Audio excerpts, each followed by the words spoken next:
Thank you. Thank you. Do I use this or do I use my lapel mic? Speak normally. Okay. I'm double mic'd.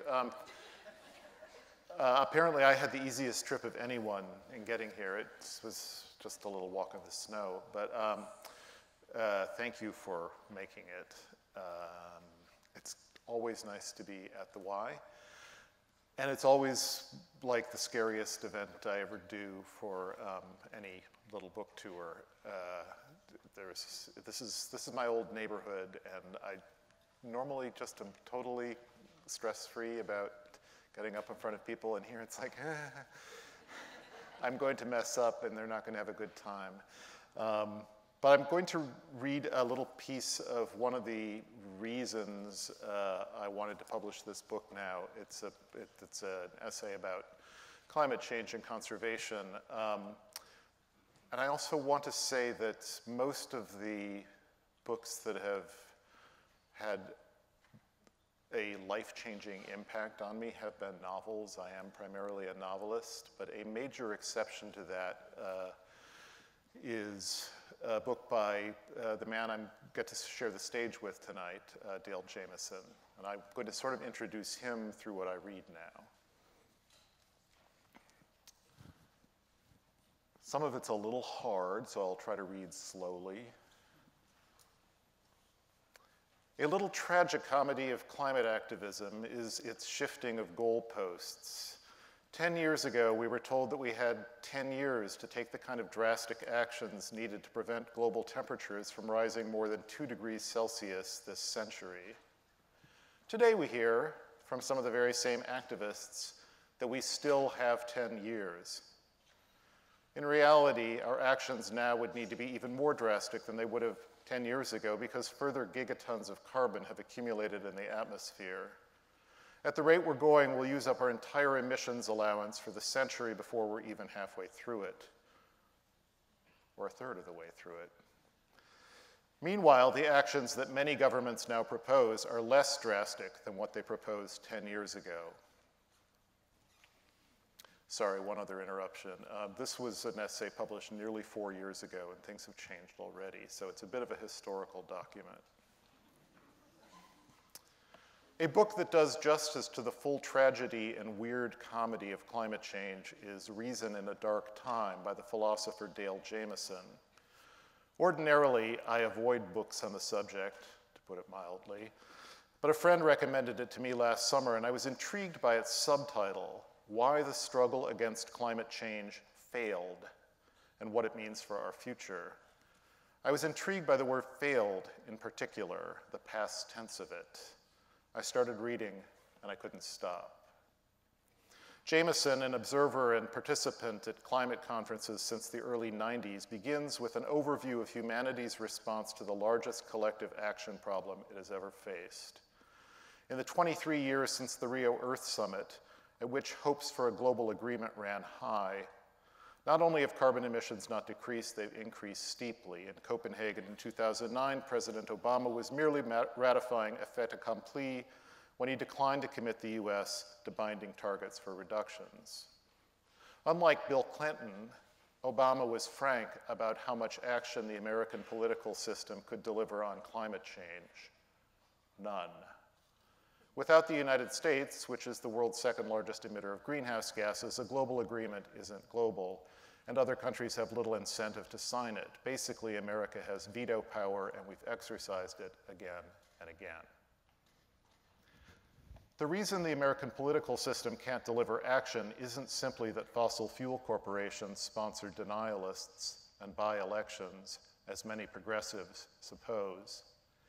Even for people who accept the fact of global warming, the problem can be framed in many different ways. A crisis in global governance, a market failure, a technological challenge, a matter of social justice, and so on, each of which argues for a different expensive solution. A problem like this, the technical term is wicked problem, will frustrate almost any country, and it's particularly difficult to solve in the United States, where government is designed to be both weak and responsive to its citizens. Unlike the progressives who see a democracy perverted by moneyed interests, Jamieson suggests that America's inaction on climate change is the result of democracy. A good democracy, after all, acts in the interests of its citizens. And it's precisely the citizens of the major carbon-emitting democracies who benefit from cheap gasoline and global trade, while the main costs of our polluting are borne by those who have no vote: poorer countries, future generations, other species. The American electorate, in other words, is rationally self-interested. According to a survey cited by Jamieson, more than 60% of Americans believe that climate change will harm other species and future generations, while only 32% believe that it will harm them personally. Shouldn't our responsibility to other people, both living and not yet born, compel us to take radical action on climate change? The problem here is that it makes no difference to the climate whether any individual, myself included, drives to work or rides a bike. The scale of greenhouse gas emissions is so vast, the mechanisms by which these emissions affect the climate so nonlinear, and the effects so widely dispersed in space and time, that no specific instance of harm could ever be traced back to my 0.000001% contribution to emissions.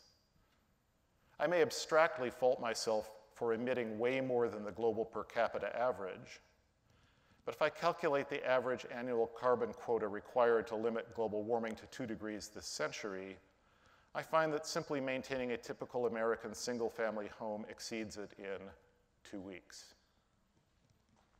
Absent any indication of direct harm, what makes intuitive moral sense is to live the life I was given, be a good citizen, be kind to the people near me, and conserve as well as I reasonably can. Jamieson's larger contention is that climate change is different in category from any other problem the world has ever faced. For one thing, it deeply confuses the human brain, which evolved to focus on the present, not the far future, and on readily perceivable movements, not slow and probabilistic developments. This is particularly interesting tonight. When Jamieson notes that against the background of a warming world, a winter that would not have been seen as anomalous in the past is viewed as unusually cold, thus as evidence that warming is not occurring. You don't know whether to laugh or cry for our brains. The great hope of the Enlightenment, that human rationality would enable us to transcend our evolutionary limitations, has taken a beating from wars and genocides, but only now on the problem of climate change has it foundered altogether. I'd expected to be depressed by reason in a dark time, but I wasn't. Part of what's mesmerizing about climate change is its vastness across both space and time. Jamieson, by elucidating our past failures and casting doubt on whether we'll ever do any better, situates it within a more humanely scaled context. Quote, "We are constantly told that we stand at a unique moment in human history and that this is the last chance to make a difference," he writes in his introduction. But every point in human history is unique, and it is always the last chance to make some particular difference.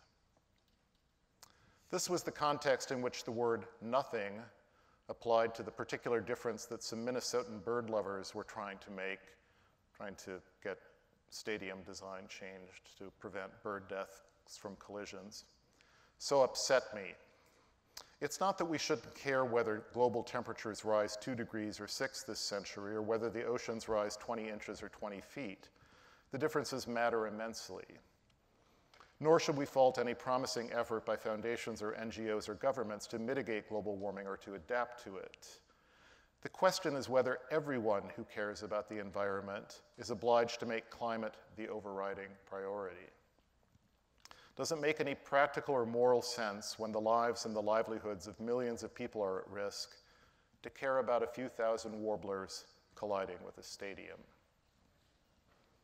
To answer the question, and I think things really are different now than they were 4 years ago. Nevertheless, this is what I wrote 4 years ago. To answer the question, it's important to acknowledge that drastic planetary overheating is a done deal. Even in the nations most threatened by flooding or drought, even in the countries most virtuously committed to alternative energy sources, no head of state has ever made a commitment to leaving any carbon in the ground.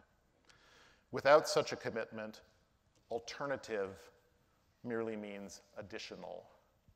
Postponement of human catastrophe, not prevention. The Earth as we now know it resembles a patient with bad cancer. We can choose to treat it with disfiguring aggression, damming every river and blighting every landscape with biofuel agriculture, solar farms, and wind turbines to buy some extra years of moderated warming. Or we can adopt a course of treatment that permits a higher quality of life, still fighting the disease, but protecting the areas where wild animals and plants are hanging on. I'm just going to wait for that to stop and start the sentence over again. It's continuing to ring. Good chance to get some water.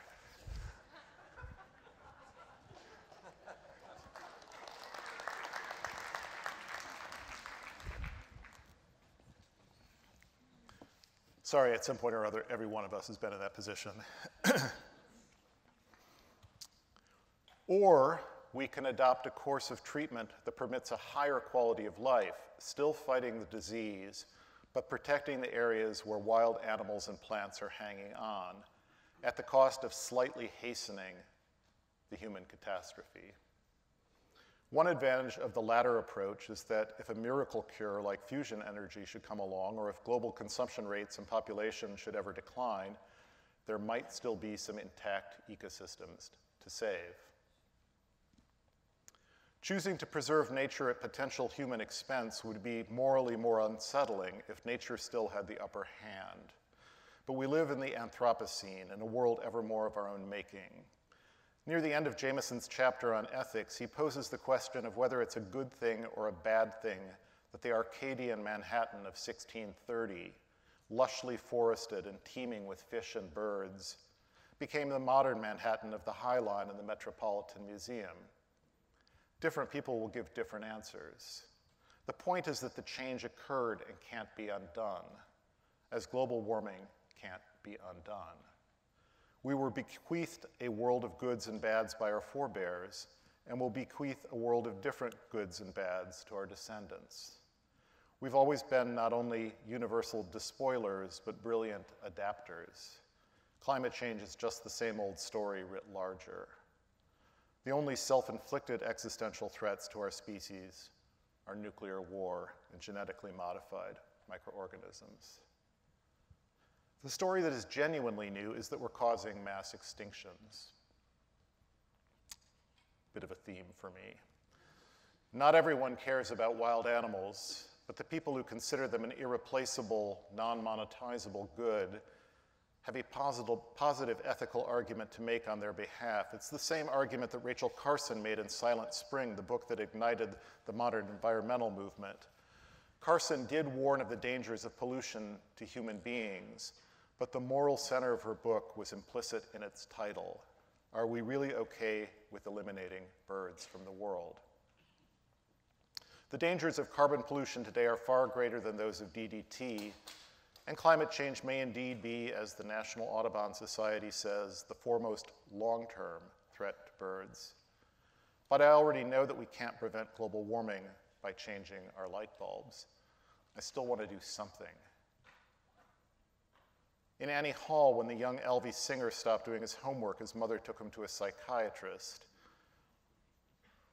You all remember this. It turned out that Alvy had read that the universe is expanding, which would surely lead to its breaking apart someday, and to him that this was an argument for not doing his homework. What's the point? Under the shadow of vast global problems and vast global remedies, smaller scale actions on behalf of nature can seem similarly meaningless. But Alvy's mother was having none of it. "You're here in Brooklyn," she said. "Brooklyn is not expanding." it all depends on what we mean by meaning. One last paragraph. Climate change shares many attributes of the economic system that's accelerating it. Like capitalism, it is transnational, unpredictably disruptive, self-compounding, and inescapable. It defies individual resistance, creates big winners and big losers, and tends toward global monoculture, the extinction of difference at the species level, a monoculture of agenda at the institutional level. It also meshes nicely with the tech industry by fostering the idea that only tech, whether through the efficiencies of Uber or some masterstroke of geoengineering, can solve the problem of greenhouse gas emissions. As a narrative, climate change is almost as simple as markets are efficient. The story can be told in fewer than 140 characters. We're taking carbon that used to be sequestered, putting it in the atmosphere, and unless we stop, we're fucked. Conservation work, in contrast, is novelistic. No two places are alike, and no narrative is simple. Actually, I'm just going to go a little bit further, because I then go on to talk about a project in the Amazon where people are basically just trying to help one area in a way that improves the lives of the indigenous people already there, and also helps preserve a huge chunk in the form of Manu National Park of really, really pretty pristine natural forest. And yet what they're doing is so tiny. They're hand planting seedlings, reforesting slopes. They're massaging these female fish that they're using fish farms to take the pressure off the forest. All these tiny little things. At every turn, the smallness contrasts with the vastness of climate change projects, the mammoth wind turbines, the horizon-reaching solar farms, the globe encircling clouds of reflective particles that geoengineers envision. The difference in scale creates a difference in the kind of meaning that actions have for the people performing them. The meaning of climate-related actions, because they produce no discernible results, is necessarily eschatological. They refer to a judgment day we're hoping to postpone. The mode of meaning of conservation in the Amazon is Franciscan. You're helping something you love, something right in front of you, and you can see the results. Thank you.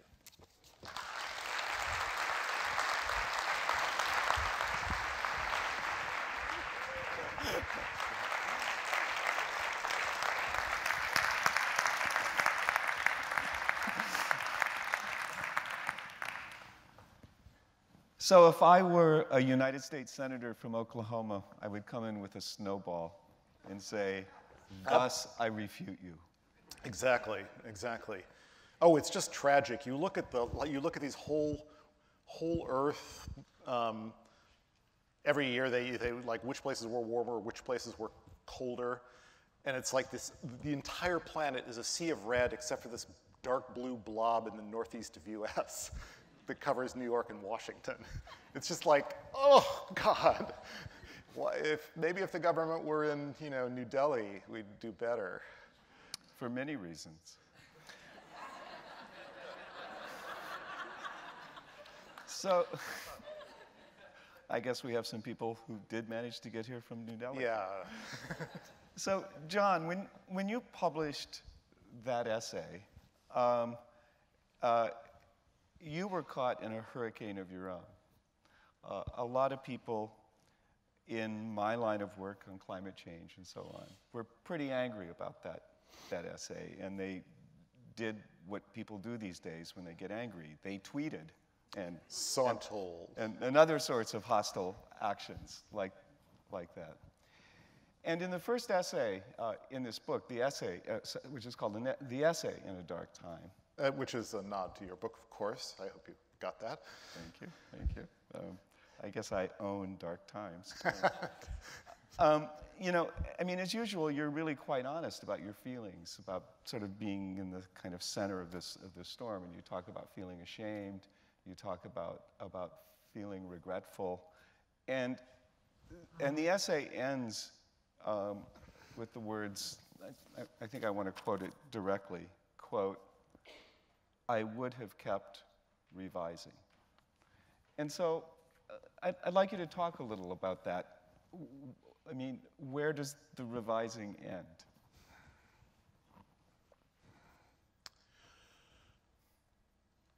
You know, I think it follows from what I was indirectly quoting you, and to some extent directly quoting you about the particular, one thing that makes Dale's book, Reason in a Dark Time, so exciting is that it does read almost like comedy. It's like, oh, can a problem get any worse? Oh, well, let's consider the economic dimension. Oh my God, that is even worse. Oh, let's consider the ethical dimension. Oh, it's even worse. It's like, so there is this sense of every time you think, well, we ought to be able to solve it that way. If we can't solve it that way, we'll do it this way. And anywhere you go, you just keep squeezing it, and it just keeps expanding out ahead of you. And so I think to some extent, any attempt to wrap our minds around this thing whose salient feature is that it cannot have a mind wrapped around it, it's going to render anything provisional that you might want to say about it. But also, I touched the stove. It turned out flesh burned, but I put my hand in the flame, and did not want to do that again. So when I went back to put together when I went back to that essay to do this book, some of the sentences I just read were modified because I felt first of all, I had not done a good enough job of making clear what I meant, but also I wanted to try, it's not like I want to make people angry. I want to persuade them to, yes, keep the pressure on, let's reduce our emissions, but also now before it's too late, let's perhaps expand our field of vision a little bit so we're not so completely focused on one issue. I don't want to piss people off. It wasn't like I did this because I enjoy being called a bird brain or a climate change denier, which I was. It was because I actually wanted to change people's minds. But beyond that, I think, and I don't know is this true for you? You've been living in the climate community since at least 1993. Longer ago. As long as there's been a climate community, Dale's been involved in some fashion.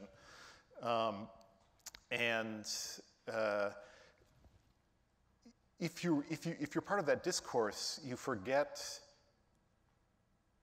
how if you're not part of that discourse, the stuff that, I can laugh at Reason in a Dark Time, but if you're not thinking about it all the time, it's really horrifying, disturbing, upsetting, frightening, infuriating, and for just the ordinary citizen who's not in the business of spending lots of time thinking about it.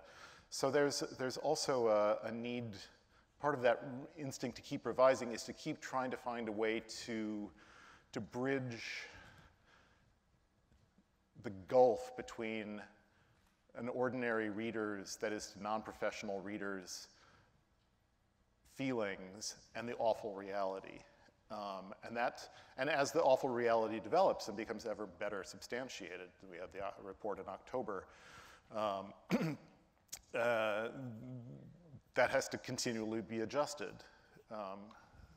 So that's perhaps part of what I meant. So I really think that line, I should have kept revising, is almost like a Zen koan line. I mean, I think it's very profound. I mean, we have to keep revising. We have to keep adapting. We have to keep changing.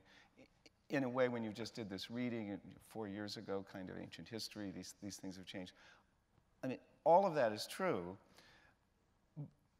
but the fundamental norm violation that you engaged in writing that essay is profoundly important to insist upon, I think, which is that climate change, an issue I've worked on since at least 1980, has colonized so much of our thinking about environmental problems and about the environment. And things are happening around us every day, from the loss of the small amounts of green space we have in New York City in our neighborhoods, to the loss of birds that you care about so much, to the kind of remaking of the oceans through factory fishing of the sort that happened to the terrestrial biosphere with factory farming. All of that is going on around us while we worry about climate change denial. And so what I think was so profoundly important about that essay appearing in a place like the New Yorker was the insistence on that point, and I don't want you to revise that point. No, I'm not taking it back. I'm just trying to better heed my editor's advice that don't be so angry and smart that you may be right, but no one cares. So it's, yeah, the revision is about the interface between the reality and the understandable emotions of citizens. Yeah, I mean, you're in danger of becoming a college professor if you're right and nobody cares. I mean, this is a different way of life, that's true. Yeah, help me out. There was a thought, but it's like, okay. I'm seeing its taillights. Okay, so one thing, so I want to move the subject then a little, to love, which in reading through the essays, it was a sort of really interesting theme that came in a lot of different ways. And one thing I was really struck by is so you're a bird guy, and you tend to talk about birds in really two different ways. And you're often pretty self-conscious about doing this. So one way you talk about birds is about lists.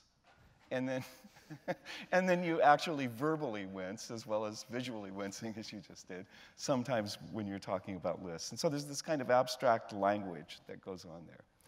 Then other times you talk about birds in a way that I can almost feel the tears welling up in your eyes when you talk about them. And yeah, I have to keep telling myself you've overused the word deer.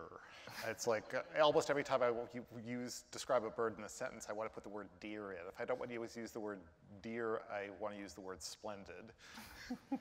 And I actually had to do a search of the whole book, and I was like, splendid, oh shit. Glorious, deer. So there's this case, for example, when you're with these hunters in Egypt, and they've got a plover in a net. Yeah. And there's all kinds of things that's going on. And what's going on in your mind there is not the list or the plover. Or even no, it is actually the plover. It's that plover. Yeah, that plover. That individual plover. Right, no, it's not. I'm not even looking at the systematic killing of tens of millions of birds in Egypt. It's like, I don't care about that. That poor little bird would rather not be in that cloth sack. Right. Can we please let that bird out, which is, classic sentimental thing that I should be ashamed of but can't be. Why should you be ashamed of it? Isn't that really the beginning of caring about birds and caring about the environment? Well, that's why I became not fascinated, I became so interested in admiring of St. Francis, because he had that, just love what's right in front of you, and go ahead and be extreme about it. And he did, by the way, love birds, particularly the little brown ones, which I also particularly love. But that actually was the thought that went by. It's just made it around the track and is now passing in front of me again. Which is to say, the way that the reason it's a bad thing, like there are all sorts of other ideas that people became preoccupied with, just had a complete lock on, say, the liberal imagination, civil rights. People have had that on their, they can't get away from that. Good. Civil rights is good. That's really good. The problem with climate change is that it's just, you want to just say, yuck.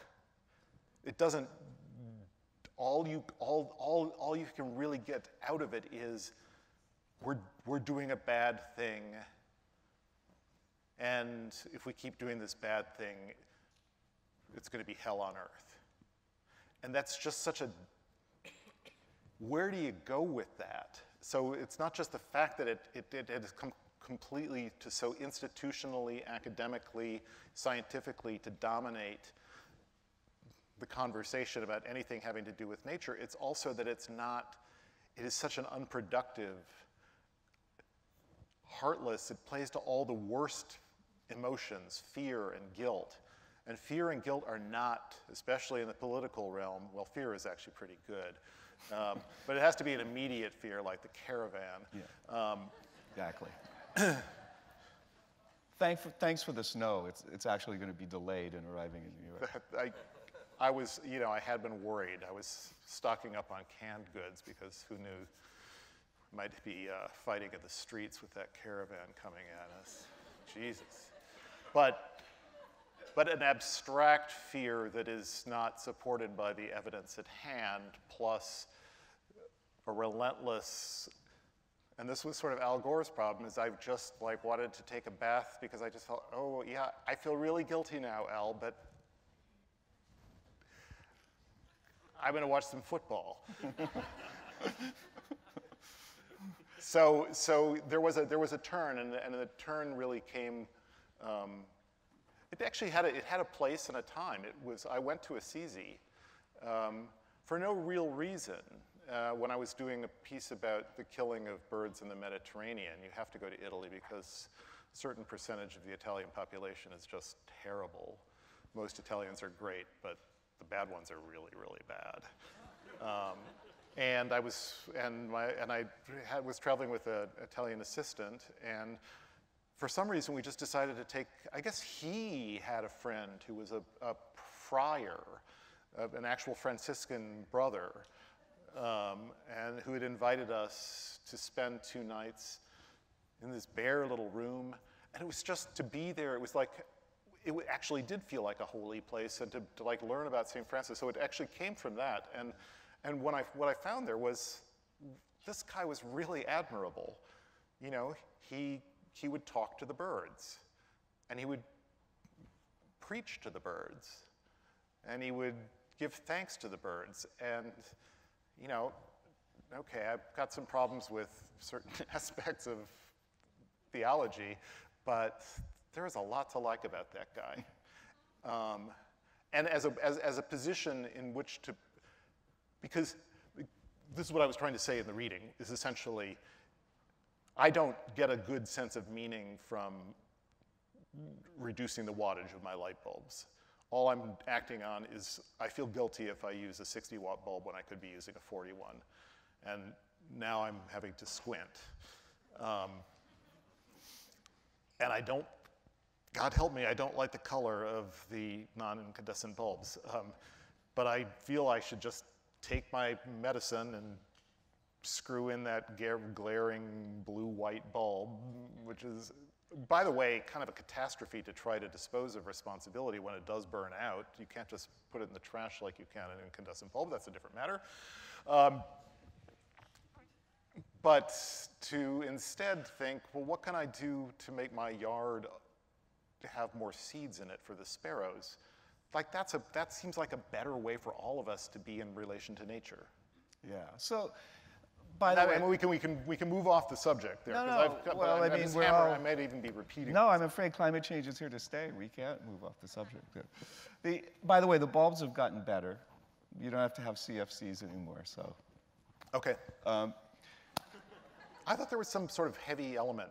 Yeah, there's mercury in CFCs, which is why we don't. Oh, I see. Okay, right. They've gotten better. We've got something better now. So, go right home and buy some. But I want to go back to this thing because I think there's something that the sort of birds and climate go together in a really interesting way here. So the problem with climate change is that nobody loves their climate in the way that they love a bird. So when we think about the climate and change, it is like a disaster movie. I mean, like, what could be more disastrous? I mean, it's like the Earth being being sort of moved out from under your feet. And I think we got into that problem in a way because the problem in a certain way wasn't that difficult to solve in 1980. If we would have had a carbon tax, if we would have started transitioning to renewable energy, yeah, there would have been change, but we live with change and so on and so forth.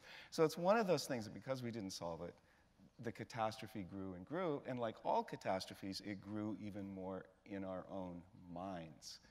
And one of the things I was trying to break through in my book, and I think you were trying to break through in that New Yorker piece too, is, okay, we have to live with this thing now. Yeah. Right? This is no longer like we're going to be eaten by climate change. It's rather we're going to be living in a really different world. There's going to be a lot of loss. There's going to be a lot of suffering. But guess what? The 20th century suffered enormously from loss and suffering. And we still had La Dolce Vita in Rome by 1960. And so something about the attitude has to change if we can, since we failed to deal with this problem. Absolutely. I mean, I think accepting the reality is a very important first step, and that has already changed even in 4 years. Mm-hmm. That's right. I think, you know, I published that second Guardian piece a year ago in which I revisited it, and I don't think there was any hostile response because it's like, okay, we've done it 3 times. We can't say for a 4th time we still have 10 years. At most, we now have 6, and hard to get a lot done in 6 years. Yes, I have to say I'm a little more alarmed. My concern is that 6 degrees of warming in this century is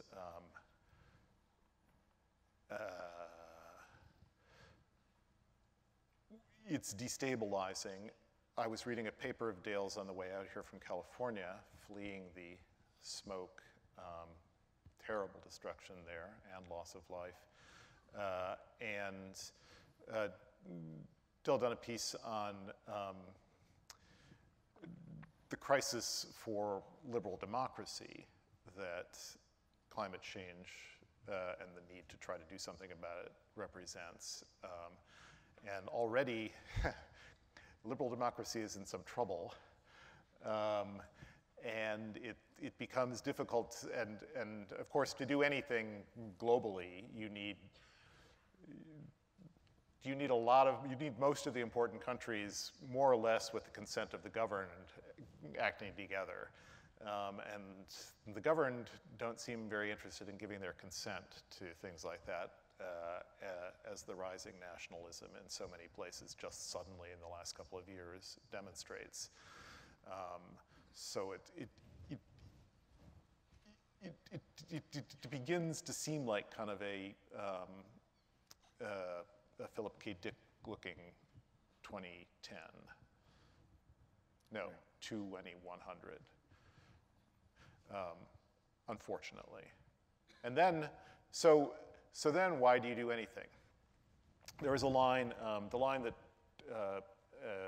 Dan Jansen, who has one of the great conservation projects in the Western Hemisphere in the north of Costa Rica in the Guanacaste dry forest, his metaphor was talking about why you'd bother doing anything for the natural world at this point since we're facing this unbelievable calamity in the future was, say you had the last Rembrandt and somebody came along and slashed it with a knife.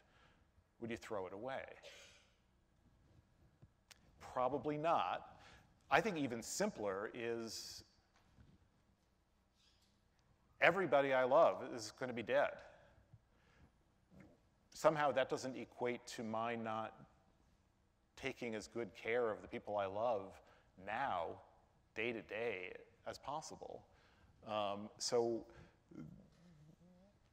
it feels a little quietistic, it feels a little cultivate your own garden, but I do think that there's a lot to be said for the practice of, like, find out what it is you care about now and do something about that. It's why I think, you know, there's a lot of interesting and good stuff happening in the country. in terms of empowering through Me Too, through Black Lives Matter. You can sort of step back and say, well, yeah, but there's not going to be a liberal democracy even, maybe in 15 years here, and then there's going to be complete world chaos in 80 years. Why would you bother doing that? Well, because these are real lives right now. Of course you're going to do something about that. And I think the same applies to nature. It's not, I mean, the thing that's so hard for us, and again, it goes back to the blowback from that New Yorker essay, is these are not either or issues. These are all of the above issues. And they're all of the above issues that are not going to have neat solutions. We're not going to go back to the pre-climate change climate any more than we're going to make America great again, whatever that means, or to go back to Leave It to Beaver in the 1950s. We're going to go on, we're going to have to adapt, but we're going to have to try to modify that change, to mitigate that change, and to keep it down to the greatest extent possible while finding meaning in our everyday lives, whether that's with those birds in your yard or our little urban gardens in New York or whatever that may be. Yeah, no, exactly. You're going to keep fighting the disease. Right. You're not going to give up, but it's...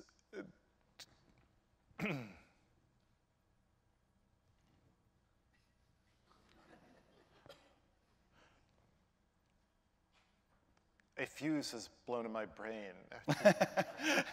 Too much abstraction flowing through it. Well, maybe we should. I'll tell one story, and then maybe we'll go to the audience. Tell stories. I mean, I think, but I do think that one of the things that's crippling with issues like climate change, it sort of reminds me back in the old days, you know, where people would go to one demonstration for civil rights or against a war, and then the war wouldn't stop. Can you believe it? Yeah. I mean, I demonstrate, and it didn't stop. I mean, what we're really talking about here are whole ways of life. You know, how to live in a world that is anthropogenically changing and to live with meaning and grace. This isn't a campaign. And how to deal with grief. And how to deal with grief. That's right. The losses mount. But that's also, you know, my mother who was a very social person and had a lot of friends, but her very best friends kept dying early, like in their 40s, 50s. And it happened to her 3 times. And, you know, I looked at her when she was in her 60s, and for her, you know, life was just... And she'd lost her father when she was young. And she'd lost her beloved Aunt Helen when she was very young, her favorite person in her family. And to her, it just seemed like life was just loss after loss already, even by the time she was 60. And I myself am moving into that era myself. I said myself twice. And like, how do you get up in the morning? But you do. And there has to be, so I think it's weird. It's like whether people like it or not, we're all getting a crash course, or we're going to be getting a crash course in how to deal with loss. And it might be a thing that people talk about more and support each other with. So I want to remind you of something you said, and then people can line up at the mics for questions. But in the title essay, I mean, I just love this. In the title essay, after pointing out that the best thing we can do to preserve a world of biodiversity is not to have children, he said that, not me. No, wait, but okay. I did. Put your Twitter feed down. Put your Twitter. No. It's the single most important thing you can do. Yes, but this is what I think is so beautiful. Then what you said was, even in a world of dying, new loves continue to be born. I did say that. It took like 8 drafts to find a sentence, and that was just like desperate times. Let's see if that one works. But Don't deconstruct yourself. Sorry. It's a beautiful phrase. It's a beautiful phrase. It's true. I do that too much. Shall we maybe open up? Yeah, let's go to little bit questions. yeah. Before you deconstruct, you're deconstructing yourself. Yeah, we should have given a spoiler alert. It ended with that sentence. Yeah, go to the mics. I'm sorry, I'm not doing my job. The light should come up, and there are mics on the side, and you should, if you have questions, just line up behind the mics.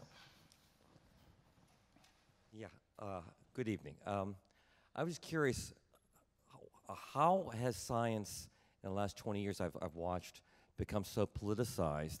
It's like gravity is now fake news.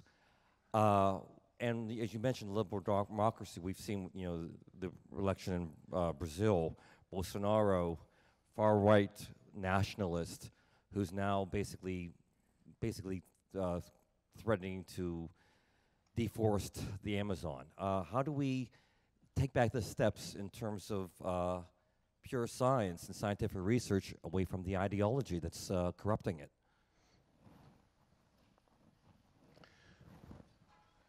This is a bit of a familiar theme of mine, but I do think that the discourse online is considerably to blame for the new epistemological nihilism, which is not, it's not even relativism, it's just like there is no such thing as truth. And we have a president who seems to feel that. Certainly behaves as if there were no such thing as truth. It's a matter of complete indifference whether something is true or false. In fact,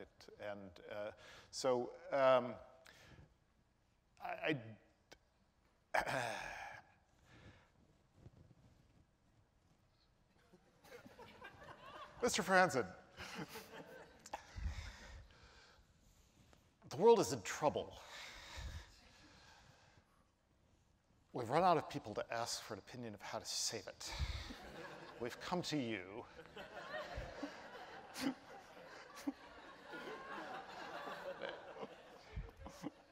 And your answer is bird watching? It's no, it's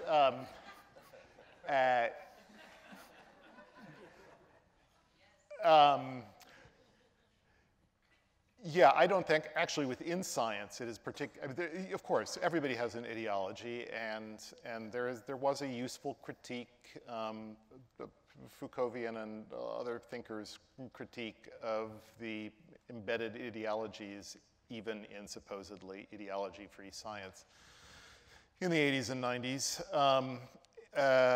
But the fact is that there is not, within science, any disagreement about most of these basic facts. So it's the problem is not with science. The problem is with a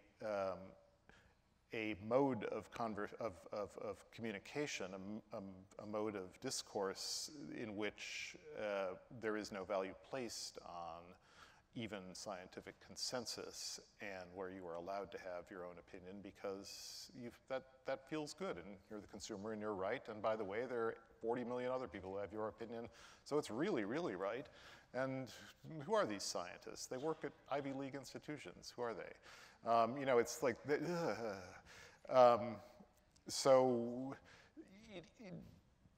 dare I say it is kind of, it's the apotheosis of consumerism. It's the logical result of the consumer is always right. Well, if the consumer is always right, the consumer then by definition cannot be wrong about the facts. But what are we to do about it?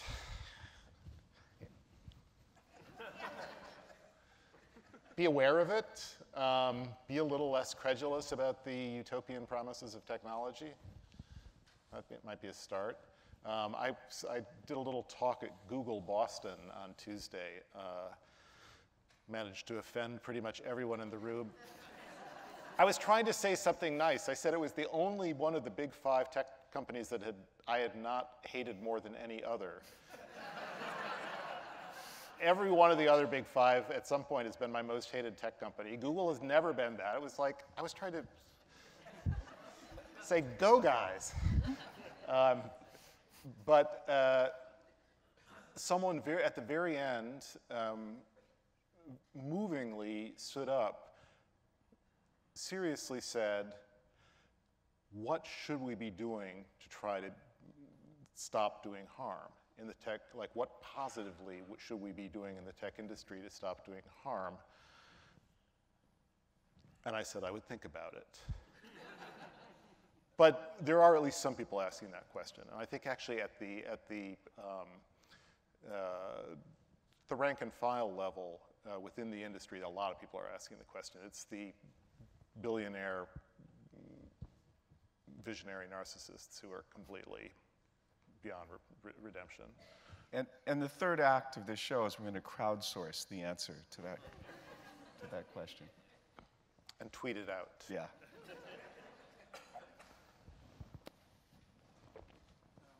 Sort of trying to work out whether you've already answered my question, but I've been dealing with Survival International and human rights groups since 1972. We were just down in the Ecuadorian rainforest interviewing tribal leaders against the extraction industry.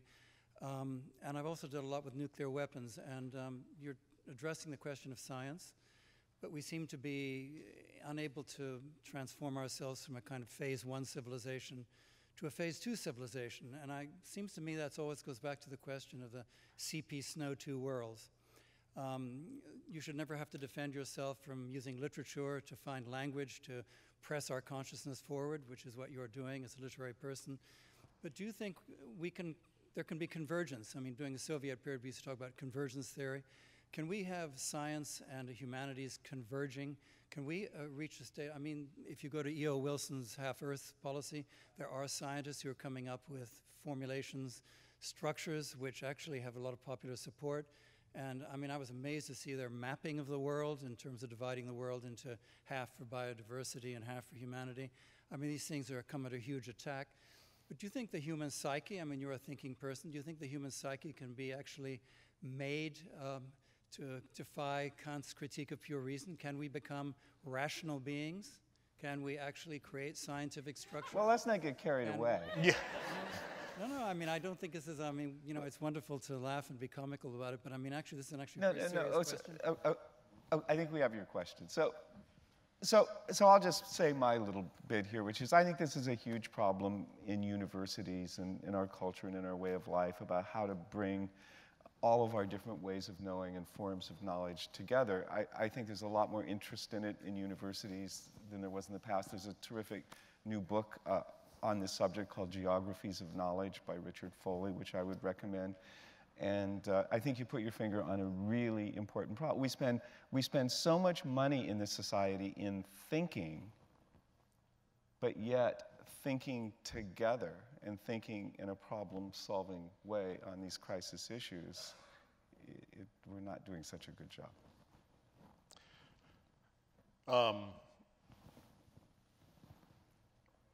There have been some good things happening in Ecuador, of course.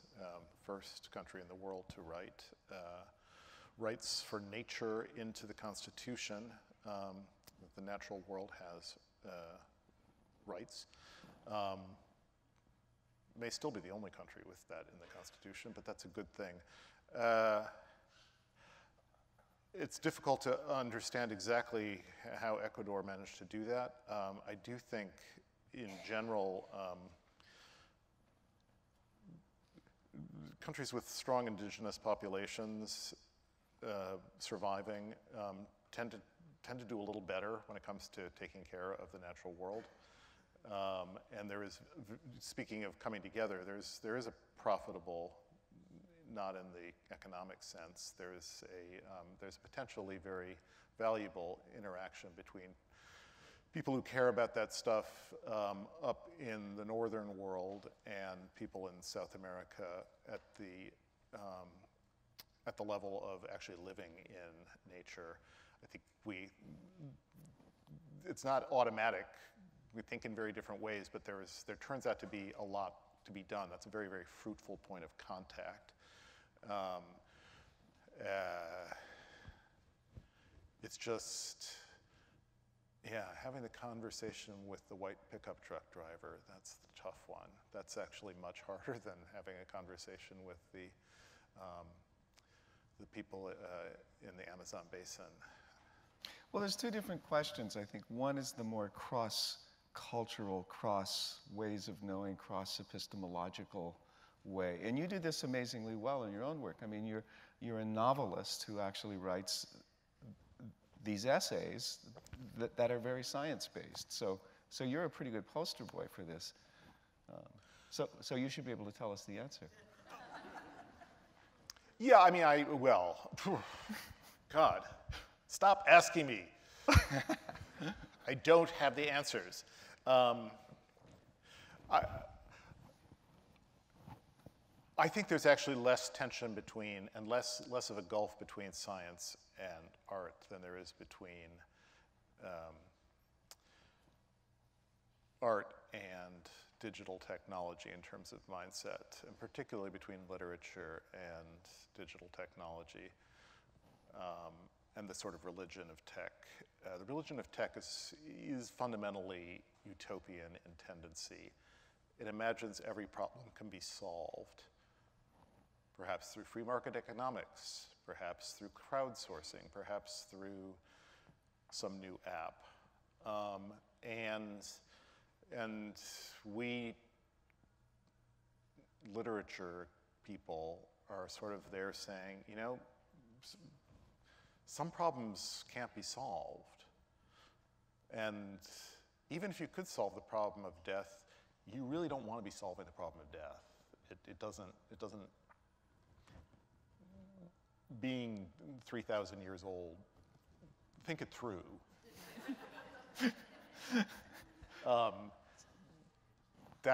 You'll wish you had not solved that problem, especially if you have no way out and you're looking at being 3,001 years old. It's no fun facing death, and yet the gulf is between, and I think scientists are perfectly capable of saying, yeah, people die, organisms die. They're young, and then they're middle-aged, and then they're old, and then they die. And I feel like art and science are pretty close together on that one. And it's just the billionaire asshole who says, well, I don't have to die.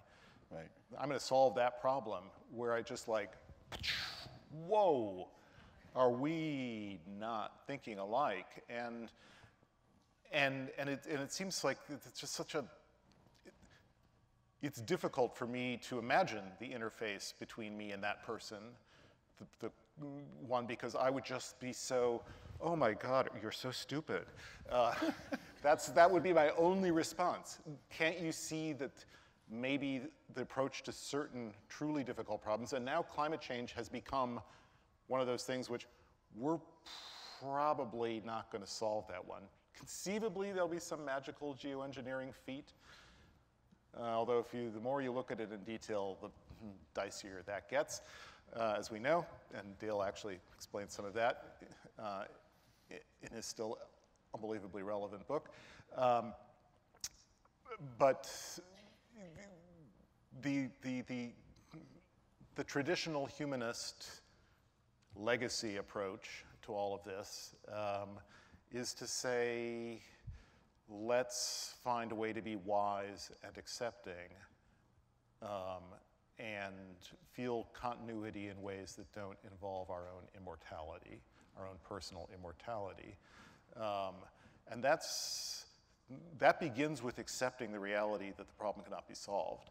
And that's kind of why that's the ulterior motive as a literary person and harping on the idea I got confirmed by reading your book of this problem is not going to be solved.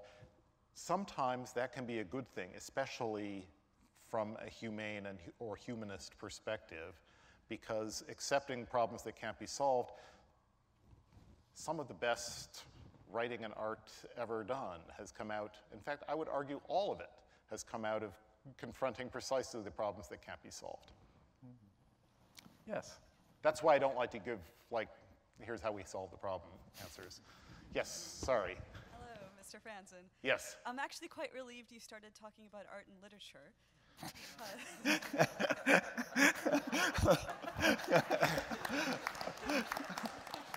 Sorry, sorry. I had to inflict one event like this on the poor. No, because I was determined to veer the conversation off topic a little bit and ask what you think is the coolest thing you have done with your fiction or intend to do in the fiction. Coolest thing I've done? In the fiction you've written.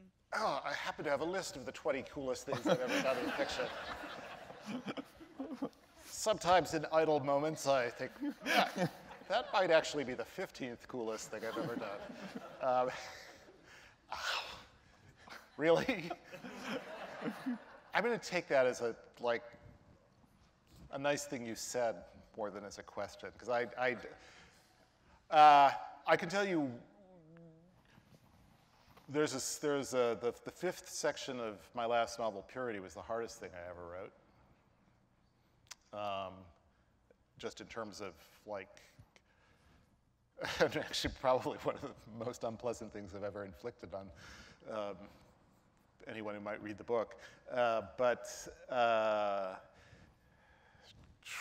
Coolest thing?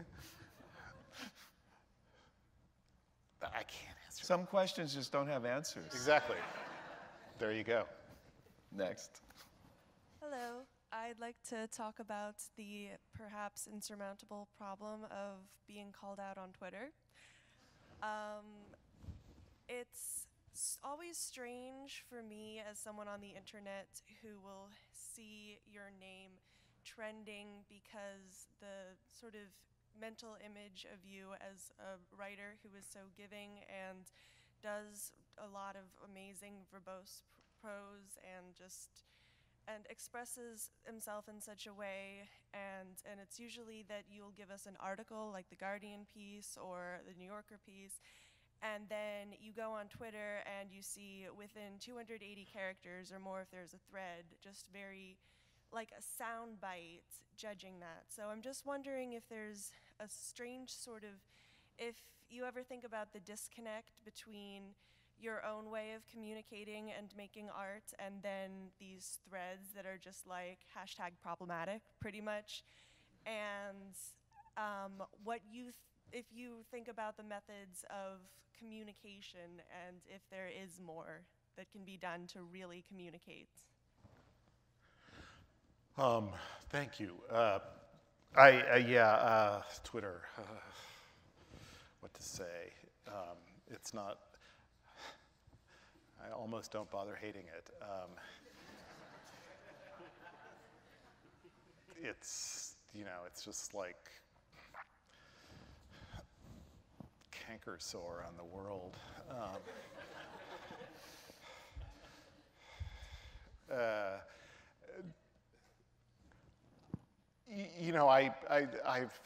It's unfortunately gotten to be quite a few years that I've been saying this, but I think it is still early times in terms of people's relationship with social media. There was a characteristic piece in the Times on the front page this morning about Facebook, which is now my number one most hated tech company. Having superseded Amazon.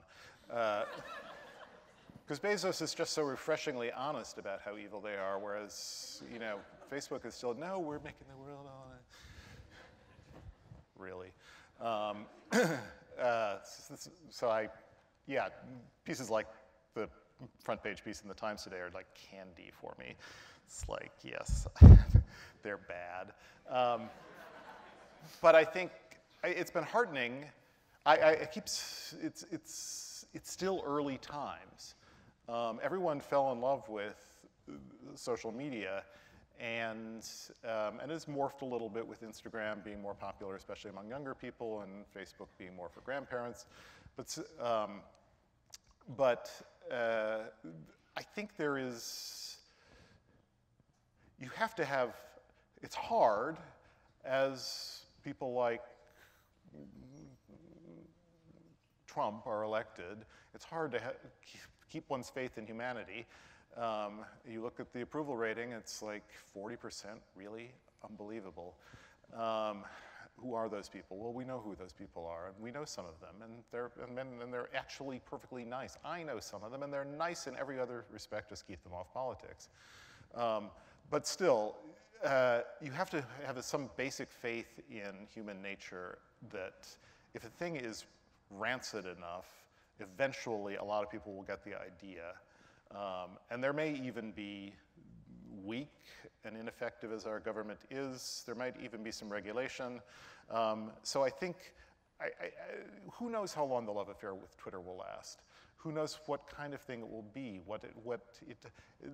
This is a very stratified society, and there's the 1%, and then there's the 10%, and then there's sort of the 90%.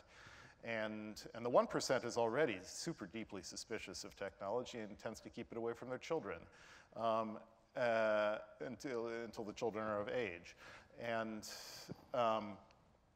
so I think there's going to be, I don't think this is just, it's certainly not me, just me who hates Twitter, and I think there is a refreshing level of conversation about it at the national level right now. What kind of, shouldn't there be some regulation of some of these things? And maybe, in fact, our utter immersion in them is not that healthy a thing.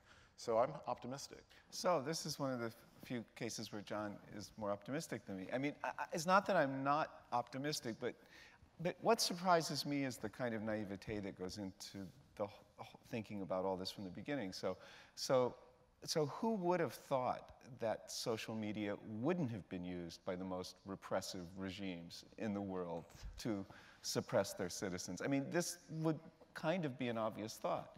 And if you think of this from an evolutionary perspective, I mean, we're the kind of animals who grew up having these kind of face-to-face encounters where words come with addresses, they come with a physiognomy, they come with all these things. So I have a great idea. Let's create a platform where we just have words completely removed from addresses, locations, physiognomy, and aren't we going to be surprised that people behave badly with their words? Yeah. No, I don't think we should be surprised. So I agree that I think we can regulate this and do better and so on. But I keep coming back to why do we have such faith that this technology is going to be used in the first place? That is a really interesting question, and I think it's because there's a very strong economic incentive to advertise precisely that notion that this is going to make everything better, because if it's not, then why are we spending so much money on it? We better take one last quick question and then cut off, because everyone has to get home through the snow. And I should say there will be a book signing after this as well, so you can take a book back home through the snow with you as well. So last question. Is that me? That would be you. I have a question, a couple of questions and a comment. The comment is, I just got something today from Google Dropbox telling me that it had the authority and power to steal or delete all of my contacts. And my questions are, what are you reading? What are your current travels? What kinds of fiction are you writing now? And are you living out any solutions to some of the world issues that you address in your novels? Can you do that in whatever the Twitter character number is?